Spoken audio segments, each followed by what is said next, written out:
नमस्कार साथियों, मैं आपका दोस्त बिजनेस कोच डॉक्टर उज्जवल पाटनी पेश है इंडियन इकोनॉमी पर बहुत ही डिटेल्ड केस स्टडी।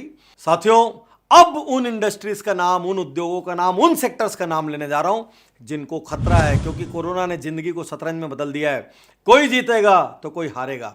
तो हारने वाली इंडस्ट्रीज या जिनको ज्यादा तकलीफ आने वाली है वो सेगमेंट्स कौन है, आइए एक क्षण उन पे बात करते हैं। सबसे पहले ऑटोमोबाइल, ये पहले से भी मरी हुई थी। यदि एमजी हेक्टर किया ऐसे एक दो एग्जांपल्स को छोड़ दें, ये पहले से भी मरी हुई थी, ये और मरेंगे क्योंकि ये किसी भी रूप में एसेंशियल नहीं है। इस वक्त आदमी को इसका ध्यान बिल्कुल नहीं आएगा। ऑटोमोबाइल। सेकंड, बहुत बड़ा देश का हिस्सा रियल एस्टेट में इन्वॉल्व है। ऑलरेडी रियल एस्टेट मरा पड़ा था, सालों साल से घुटनों के बल चल रहा था, रेंग रहा था। थोड़ी सी रोशनी की किरण नजर आई थी, लेकिन मुझे डाउट है अगले 1-1.5 साल के लिए रियल एस्टेट फिर नीचे चले जाएगा, क्योंकि इस वक्त कोई भी आदमी बड़े इन्वेस्टमेंट नहीं करना चाहेगा जो एसेंशियल ना हो। ज्वेलरी इंडस्ट्री नीचे जा सकती है, क्योंकि जिनके घरों में शादियां हैं वो तो ज्वेलरी लेंगे, उनकी मजबूरी है, हालांकि उनका भी बजट कम हो जाएगा।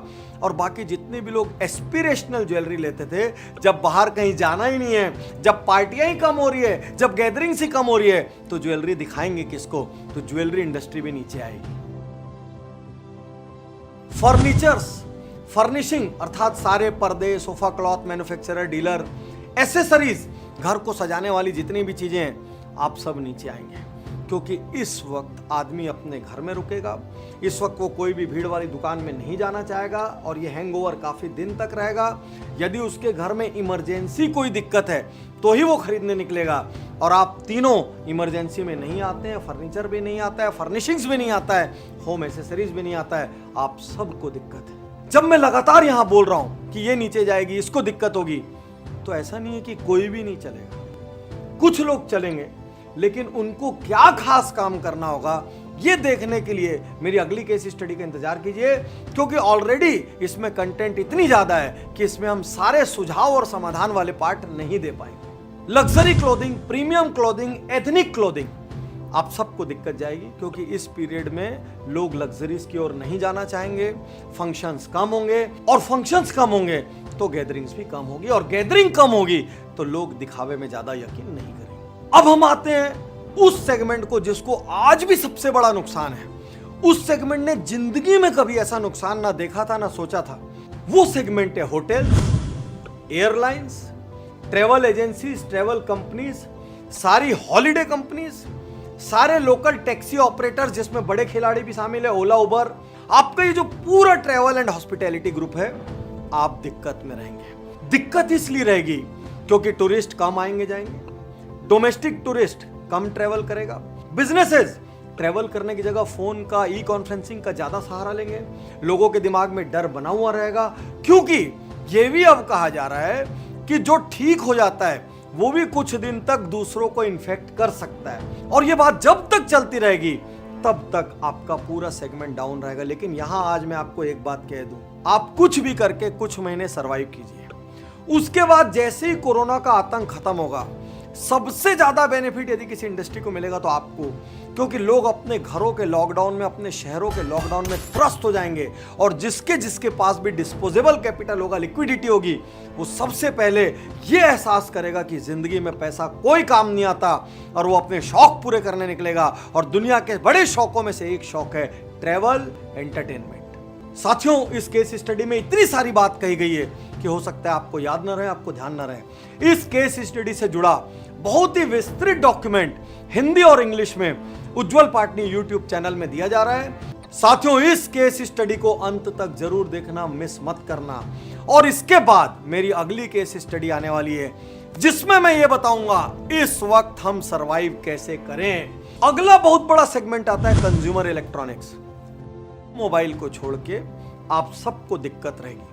आप में से टेम्परेरी पिकअप आएगा, जैसे अभी इन दिनों किसी का माइक्रोवेव खराब हो गया तो माइक्रोवेव लेगा, घर में खा खा के जिसका वजन बढ़ गया तो वो एयर फ्रायर लेगा कि पता नहीं कब लॉकडाउन हो जाए। इसके अलावा रिसर्च कंपनीज का यह मानना है कि नॉन मोबाइल इलेक्ट्रॉनिक्स नीचे जाएंगे। एक और बड़ा सेगमेंट जो हर सैटरडे संडे को पूरी दुनिया में जिंदा हो जाता था, वो है non home entertainment. Non home entertainment का अर्थ मॉल, रेस्टोरेंट, मल्टीप्लेक्स। आप बहुत दिक्कत में रहेंगे, क्योंकि आप भीड़ भाड़ वाली जगह हैं, और भीड़ भाड़ वाली जगह एक और सारी सरकारें अवॉइड करवाएंगी और दूसरी ओर पब्लिक खुद भय के मारे अवॉइड करेगी। So please brace for a long low period. यहां पर मैं सारे मैन्युफैक्चरर्स से भी एक बात कहना चाहता हूं, आपको एक और दिक्कत आने वाली है जो आपने पहले शायद कभी फेस नहीं की होगी। वो दिक्कत है लेबर्स की दिक्कत। लेबर अपने अपने घर चला गया है, वो घर जाके 1-2 महीना लॉकडाउन में रहेगा। वो इस बीच अपनी जमीनों पर या आसपास की किसी की जमीनों पर खेती करना स्टार्ट कर देगा। उसको शहर का फियर हो गया, क्योंकि वो 200, 400, 600 किलोमीटर पैदल चल कर गया है। वो बहुत घबराया हुआ है और हो सकता है आने जाने के लिए उसको लॉजिस्टिक्स भी सपोर्ट ना करे। तो सारी लेबर इंडस्ट्रीज को बहुत दिक्कत आने वाली है। लेबर घर से आएंगे नहीं। और एक और बात से मैं कहीं ना कहीं मन के भीतर डरता हूं कि 2-3 महीने घर में रहने के बाद उनका वापस घर से प्रेम पैदा हो जाएगा। सरकार का फ्री राशन खाने के बाद, जो कि इस वक्त जरूरत है, उनके अंदर थोड़ा सा आलसीपन पैदा हो जाएगा और बहुत संभव है कि बहुत सारे लेबर वापस फैक्ट्रीज में पहुंचने में एक लंबा वक्त ले लें। देश में करोड़ों लोग सरकारी ठेके या उससे जुड़े कामों में इन्वॉल्व हैं, और ये बात सारे बिजनेस कोर्सेज मिस कर गए कि देश की बहुत बड़ी इकोनॉमी सरकार को सर्व करके चलती है। तो नॉन फियर बिजनेसेस सरकार को जो सर्व कर रहे हैं, जो फियर कैटेगरी में नहीं आते, आप सबको दिक्कत जाएगी। इस वक्त सरकार के सारे रिसोर्स कोरोना से निपटने में खर्च हो जाएंगे। तो नए प्रोजेक्ट्स बहुत स्लो सैंक्शन होंगे, पुराने प्रोजेक्ट्स पे काम रुक जाएंगे, पेमेंट्स बहुत डिले हो जाएंगी। चाहे राज्य सरकार हो चाहे केंद्र सरकार, सबके पास पैसे की क्राइसिस आएगी, क्योंकि लोगों को ऑलरेडी 3 महीना, 4 महीना, 6 महीना कहीं इंटरेस्ट में, तो कहीं टैक्स पेमेंट में, तो कहीं टीडीएस में, तो कहीं जीएसटी में, सब जगह पेमेंट रिलैक्सेशन कर दिए गए। तो इस वक्त गवर्नमेंट्स के पास पैसा नहीं होगा, तो आने वाले 6 महीने से लेकर 1 साल तक सारे एस्पिरेशनल प्रोजेक्ट्स होल्ड पर चले जाएंगे। बाकी जगहों की पेमेंट धीमी हो जाएगी। हाँ, जितने भी लोग फियर इंडस्ट्री से लिंक्ड हैं, आप चलते रहें। एक और सेक्टर को थोड़ा सा टच कर लेते हैं, सर्विसेज सेक्टर, क्योंकि कोई भी सर्विसेज की बात नहीं कर रहा है। जितनी भी नॉन एसेंशियल सर्विसेज हैं, आप सबको क्वेश्चन मार्क है, क्योंकि अभी हर कंपनी बहुत सारे कंसल्टेंट छोड़ेगी। रिक्रूटमेंट एजेंसीज को क्वेश्चन मार्क है, क्योंकि एक्चुअली छटनी होगी, नई हायरिंग बहुत कम हो जाएगी।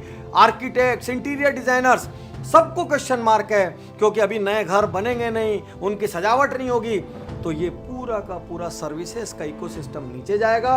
और जो प्रोफेशनल्स, अगेन वो ई वाली सर्विसेज दे रहे हैं, जो हमने पहली बात की, सारी लंबी लिस्ट ई में और सारी लंबी लिस्ट फियर में, ये वाले प्रोफेशनल्स और सर्विसेज अच्छा करेंगे। इस वक्त एक कौम आनंद उठाएगी, सारे लोन रिस्ट्रक्चरिंग वाले एजेंट्स, सारे डेट कंसल्टेंट्स, सारे रिस्ट्रक्चर करने वाले सुपर एक्सपर्ट्स, सारे डूबे हुओं को निकालने वाले हमारे जैसे एक्सपर्ट्स, ऐसे सब लोगों के पास खूब इंक्वायरीज रहेंगी, क्योंकि बिजनेसेस को ये समझ में नहीं आएगा कि वो कैसे निपटें। ऐसे में वो इस श्रेणी के कंसल्टेंट्स की जरूर मदद लेंगे। साथियों, अब मैं आता हूं सबसे महत्वपूर्ण हिस्से पे। मैं लगातार ये कह रहा हूं कि जो बाकी केस स्टडीज में कहा गया ये अच्छा करेगा, ये खराब करेगा, वो पार्शियल सत्य है।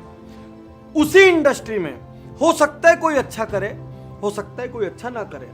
तो सबसे पहली सिचुएशन, यदि आपका रॉ मटेरियल नेशनल या लोकल है, और यदि आपका कंजम्पशन भी लोकल या नेशनल है, तो आपको दिक्कत नहीं आएगी। तो सबसे पहले हम ये एज्यूम करते हैं कि आप चलने वाली कैटेगरी में, जो हमने ट्रेड्स में बात बताई, ये वाले चलेंगे, ये ग्रीन रहेंगे, अच्छा करेंगे, आप उस कैटेगरी में। लेकिन उस कैटेगरी में भी कौन चलेगा और कौन नहीं चलेगा, ये 1 मिनट के लिए समझिए। आपके शहर में कोई एक ब्रेड बनाने वाली बेकरी है, वो ब्रेड लोकल रॉ मटेरियल से बनाता है और आप लोकली उसको खा लेते हैं, वो चलेगा। मान लीजिए आप छत्तीसगढ़ में रहते हैं और यहां पे जो आप दाल खा रहे हैं वो महाराष्ट्र से आ रही है, तो भी आप चलेंगे, क्योंकि नेशनल रॉ मटेरियल है और नेशन के अंदर ही कंज्यूम हो रहा है, तो आपको दिक्कत नहीं जाएगी। दिक्कतें कहां से शुरू होगी? मान लीजिए आपका ग्लोबल रॉ मटेरियल है और लोकल कंजम्पशन है। अब बहुत सारी चीजें ऐसी है जिसमें दुनिया के अलग अलग कोनों से उनका रॉ मटेरियल आता है। कपड़े में कई प्रकार के कपड़े होते हैं, कुछ कपड़े इंडिया में ही बन जाते हैं, कुछ कपड़ों में फॉरेन का यान लगता है। तो बहुत ध्यान से समझिए, इस भ्रम में मत आइए कि कपड़ा अच्छा चलेगा या खराब चलेगा।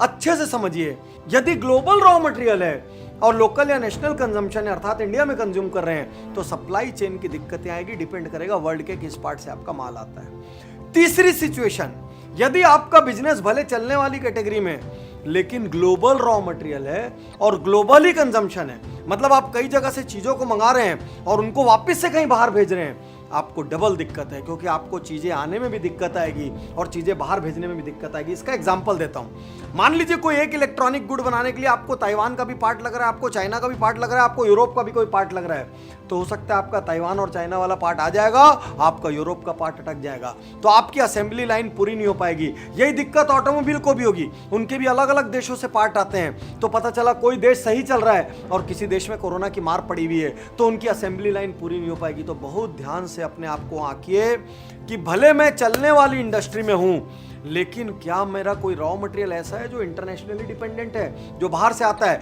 भले मैं चलने वाली इंडस्ट्री में हूं, लेकिन मेरी इंडस्ट्री के बाकी लोगों के कंज्यूमर इंडियन है, लेकिन मेरा माल जी एक्सपोर्ट होता है। भले ही मुझे इस एक्सपोर्ट पे हमेशा गर्व था, लेकिन क्या बदलते ट्रेंड को देखते हुए साल 2 साल के लिए मुझे लोकल मार्केट बिल्ड करना चाहिए, लोकल रॉ मटेरियल बढ़ाना चाहिए, लोकल कंजम्पशन बढ़ाना चाहिए, क्या लोकल पर फोकस करना चाहिए? तो इस क्लासिफिकेशन पे आपको ध्यान देना बहुत जरूरी है।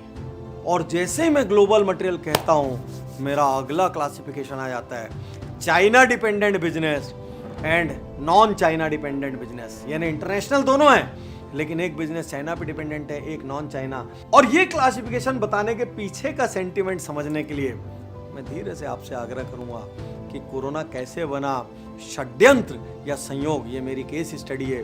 उज्ज्वल पाटनी यूट्यूब चैनल पर इसको जरूर देखिए, तो मेरे पीछे का सेंटिमेंट आपको समझ आ जाएगा।